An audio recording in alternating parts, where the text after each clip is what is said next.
Welcome everyone. This is our Wednesday Wisdom where we go over tips, tricks, and information on band instrument repair. Today we're going to be talking about the process of dry fitting.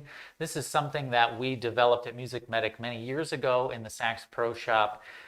We developed dry fitting as taking it away from the process that most technicians kind of just do as an all-in-one thing and developing it into an entirely separate process. We developed that along with the different variables of saxophone padding and the balanced venting method, which are all, these are articles that I worked on with Kurt Alterac, who wrote them, and we kind of put them all together. And this was a package that we sold. It was sold in the Saxophone Journal back in the day as an overall arching method for saxophone padding. So since then, this process has evolved a little bit, and Ryan has also developed it here while he's been at his tenure. That's right. At MusicMedic. So today we're going to talk about one very specific aspect of dry fitting, which is how it relates to padding. We're going to use saxophone as our example, but this would also apply to all types of woodwinds, flute, clarinet, saxophone, and everything in between. So Ryan, let me just ask you, what is the process of dry fitting, and when do we do dry fitting for those who may have never heard of it? Absolutely. I guess kind of the question is what is dry fitting? When a regular, repair tech, maybe let's say the horn's not in for a complete overhaul. Let's say they just have a problem with one pad. A low E flat pad needs to be replaced. Well, the tech is going to look at it. Maybe it got bumped. He's going to kind of bend it around, recenter the pad cup over the tone hole. He's going to check to make sure it's closing. He's going to take that old pad out. He's going to put the new one in. He's going to look at it, and if it's maybe still hitting a little heavy on one side, he's going to tweak a little bit. He's going to continue on with his padding, and there you go. Dry fitting, every tech does it within that process, but what Kurt has done is he's taken that dry fitting and he separated it out, and we do all of it at once. Dry fitting encompasses adjusting side key contact or side keys, orienting these so that they're nice and in line. These get bent around quite a bit. It's adjusting the touches for your C and your E flat when they're in their resting position. One might be a little bit higher than the other to make rolling a little bit easier. It's also dealing with, palm keys. These get bent around quite a bit, and you want to orient these so this feels comfortable under the hands. Left-hand table, there's a bunch of dry fitting with that. Getting it if it's a modern style, Selmer style, that you're able to move smoothly from C sharp to B, B to B flat, all around. If it's an old vintage style, Kahn or Busher, you're able to roll from C sharp to B flat all in one fatal swoop. It's adjusting front Fs, so it's also adjusting pad cups, and that's essentially what we're kind of focusing in on or narrowing it down is dry fitting when it comes to padding. So is it also part of key fitting? It is. What you have to kind of do it at the same time, because I think another part of your question was when do you do it? Right. You kind of have to do it in conjunction. Here's your key fitting. Here's your dry fitting. You kind of have to do it at the same time. Okay, and I guess this kind of leads us into what the variables of dry fitting, what the different variables of dry fitting are, or at least leading up to dry fitting. Okay, so, yeah, Ryan, take us through the 4 variables. And again, this is an article, if you want to read more about it, it's on MusicMedic.com. It's called the 4 variables of padding, but you've also added kind of a fifth. That fifth variable. One is the actual dry fitting itself, and we'll see why when we start, when we get to that fifth one. So the first one being, your tone hole has to be level. Okay, so this has to be perfectly level. Okay, however means you do that, whether you do it through some body work and then some filing or just a whole bunch of filing, obviously, hopefully not too much, that you make sure that the tone hole is level. So that's the first thing. The second thing is your pad cup has to be level. If you have something that looks like this, you can see dents on the top and it's shaped like a Pringles chip where it just kind of goes up like this. You have to make sure that your pad cup is level. That's the second variable. The third variable is your actual pad. Okay, you have to have a flat pad. If you have a flat tone hole, a level pad cup, but you go put a pad in it that's shaped like a taco, it's not going to work. So your tone hole has to be level, your pad cup has to be level, your pad has to be a level pad. The fourth variable is your actual key fitting.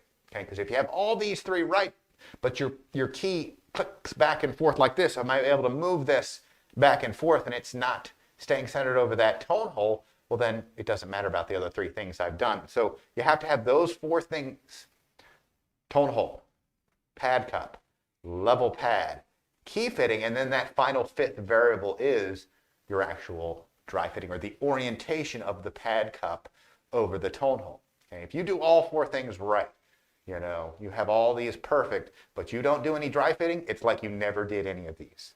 Okay? So you have to make sure that that final step is orienting that pad cup over the tone hole correctly. So, Can you show us a couple of examples of like hitting in the back, hitting in the front? absolutely, I sure can. I got a couple drawings here. Okay, so this is obviously what we want. Okay, we want that as soon as that pad cup comes down on that tone hole and it closes, that it's level. Okay, we don't want it coming down when it comes down like this, hitting in the back, which is what you see here. Okay, so here's our tone hole, here's our pad cup, it's coming down, it's hitting heavy in the back. Okay, on the other hand, we don't want it to hit heavy in the front. So here's our tone hole, here's our pad coming down, and all of a sudden, it's hitting heavy in the front. Okay, we have to make that adjustment, however means, so that we get this guy right here, where that when that pad cup comes down with the pad in it, that it is completely level. So here we're adjusting kind of this orientation of the actual pad cup. All right. The next one is this kind of side to side, or I call it the yaw. I'm not a pilot. I don't know if that's correct or not. But you have it, and you can see here with this one, if I close this pad cup, you can see how it hits on the side, and then that leak travels from the right to the left. So what's happening is, here's my pad cup. It's coming down and hitting heavy on one side. Okay? So we would need to adjust that as well. The third one being how it's centered over the tone hole. Okay, and I'm talking kind of this way. So we've adjusted this front back. We've adjusted the side to side. Now we have to adjust how it's centered directly over top of that tone hole. Obviously, if it's sitting here like this, you can see this is leaking. So obviously the pad cup needs to come over like this. Okay, so that's kind of the three variables within dry fitting as far as my adjustment. Front back, we'll call that north-south. Okay. Left to right, we'll call that east-west. And this, we'll just call this, I don't know, centered over. Centered, yeah, sure. centered, you know. So right over that tone hole.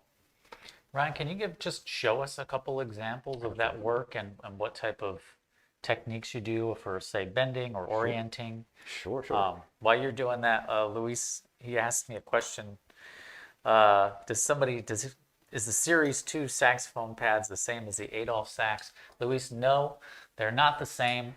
We did one of Adolph's original, like, what was it, number 36? 36, yeah, called number 36, yeah, it was the one that Gus Busher used to design the whole Busher saxophone line. That's right. Yes, and it is, yeah, they are very, very far difference between the Adolph sax pads and the, you know, Series 2 sax pad. And that's why it's important to do the dry fitting, you know.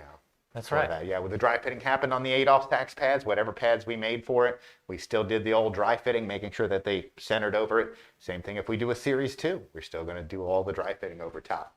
But back to your question about the tools that I use, the first thing I like to use parallel jawed or parallel action pliers. You can see here is a pair of Knipex Duckbill.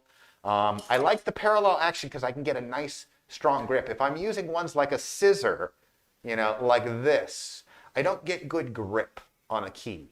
Okay, if I get a nice parallel action like this, I get a nice solid grip. It does reduce the amount of marring that also happens, and then having two, obviously, it's real maneuverable. So I like to use the Knipex parallel action pliers. So a great example would be this one here. You can see what's happening is it's hitting heavy on this side and it's light on this side. So what I would do, I wouldn't actually get in there and grab the pad cup and turn it like this. Because again, remember one of our variables in the beginning was having a level pad cup. And if I get in there and just grab and twist that pad cup, well, it goes from being flat to being, you know, something like this. So what I'm going to do is I'm going to focus where I grab on is right in here in this spine. Okay, and I'm going to grab it right in here, this little space between the hinge tube and the actual back of the pad cup. I'm going to grab it right there with whatever pliers I'm going to use. Right there like that. And then I'm just going to bend it. Let's see if I can get a good view as I bend it. So here we are. I'm just going to tweak that way. And now you can see when I closed it, I actually went a little too far. I'm going to come back a little bit like that. And there we are. And certain keys Yeah. will be able to be manipulated more than others. Is that right? Yeah, if it has a longer key spine, obviously you're going to have a lot more motion. If it's a shorter one, you're not going to be able to move it as much. So you have to kind of take that into consideration. How much are you able to move and orient this pad cup? So how much is it, going to be of you manipulating the pad cup, and how much is it going to be the actual pad itself? So Ryan, tone hole leveling is something that we can talk about in a future video. Using a flat pad. Flat pad is something that, at MusicMedic we make flattest saxophone pads in the industry. That's something that I would personally recommend that you use. Yeah.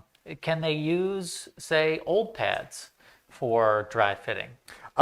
It depends. It depends on the condition of the pad. Let's say, a repair tech, comes across the saxophone. Let's say the pad was bumped, and it's really, the pad cup was bumped and it's off to one side. He can get in there, or they can get in there and they can tweak it a little bit. They can kind of dry fit it using the existing pad that's in there. But if it's one of those pads that have the real deep crease, you're not going to be able to get a good kind of visualization of the orientation of the geometry.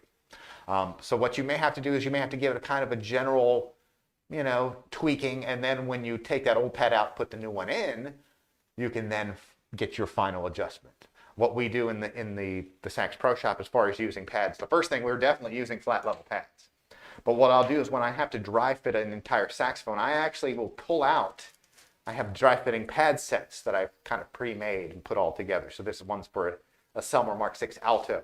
I have one for a Selmer Mark 6 Tenor, different ones for a Martin, a Busher, Cons, all that. So what I'll do is I'll pull out the pad set. So every time you dry fit a certain horn, every time I dry fit a Mark 6 Alto, I'm using the same pad set, so I have the repeatable results.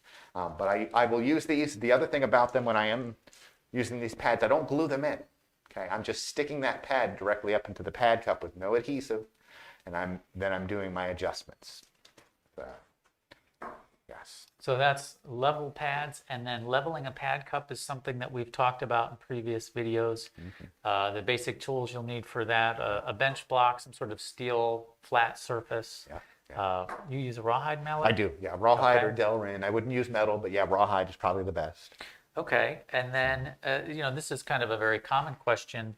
Once you're ready to actually do the actual dry fitting, so you put the pad into the pad cup, do you leave room or do you compensate for the shellac that you're going to be putting in afterwards? That is probably the most common question that I get when I explain to people the dry fitting process. How we do it with, I just put it in there without any adhesive and I bend it around, then I take those pads out. Those aren't the actual pads that I'm going to be using. I usually end up using, roux pads, the black, white, or the chocolate. And they say, well, what about the shellac? The dry fitting pads don't have shellac. Do you compensate for that? To be honest, and I used to think the same thing, it doesn't matter. I think what tends to happen, first off, a couple things is as you work with the pad, you apply heat to it, things kind of compress. Okay, so with just a regular pad that has no heat to it, it might be one thickness, and as you work with it, you apply hot shellac to the back of it, it tightens everything up. So I think what happens is the pad might kind of compress a little bit or condense, I guess, a little bit, and then with that shellac behind there, that brings us back to our normal thickness. But really what I think it is if you dry fit correctly, the amount of shellac is there just really to hold the pad in the pad cup and give you those micro adjustments, just little tiny adjustments. You shouldn't have to make an adjustment that's this much.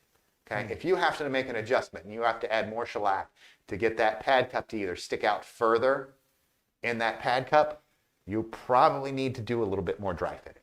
Okay, what I have done, if let's say the pad keeps falling out, is I will take some just regular masking tape, wrap it upon itself so it's sticky, and then I will use that to actually stick in the pad cup. And that a lot of times will give me the right amount of shellac.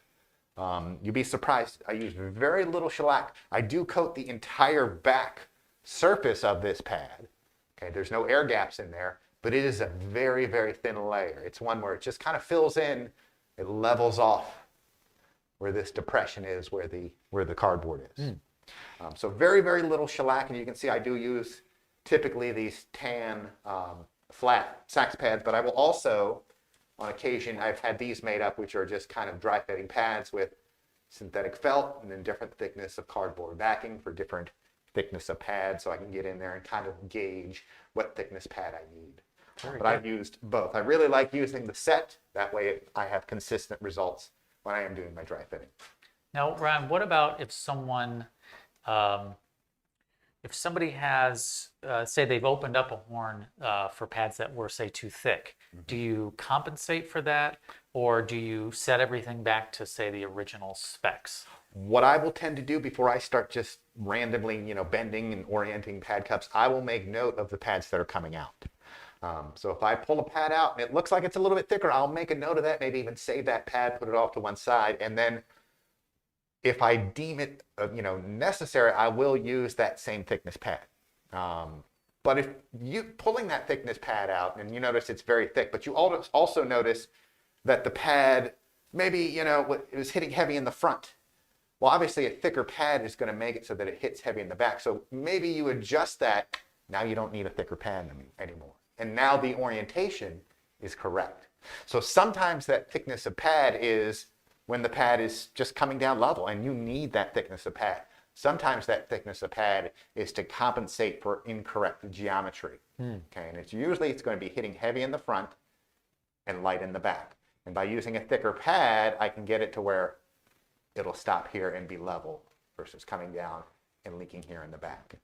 So same thing with thin pads. If you pull it out and you notice very, very thin pads, well, it might be that it's hitting heavy in the back and light in the front. And then that way a thin pad kind of compensates for that. So I do make a note. It's kind of 6 of one, half dozen of the other. I do kind of meet in the middle. It is a little bit about the thickness of pad, but it's also really about the orientation of that pad cup.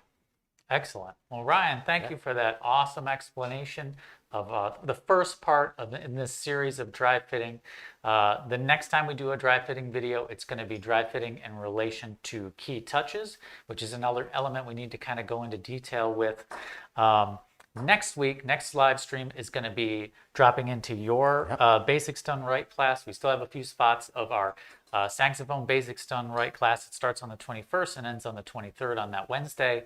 And Ryan's also doing an advanced key fitting course on July 22nd. And so we're going to cover some of the dry fitting elements as long as a lot of other advanced aspects of saxophone key fitting. And then tomorrow is a class on clarinet crack repair. We still have like 3 spots left on that. So if you are kind of getting into the more advanced day course style learning that we've been doing here, just check out MusicMedic.com for those. If you like this live stream, feel free to share it around, like it, and subscribe to our channel so we know to do more of these. So thank you guys so much for watching. And until next time, happy repairing.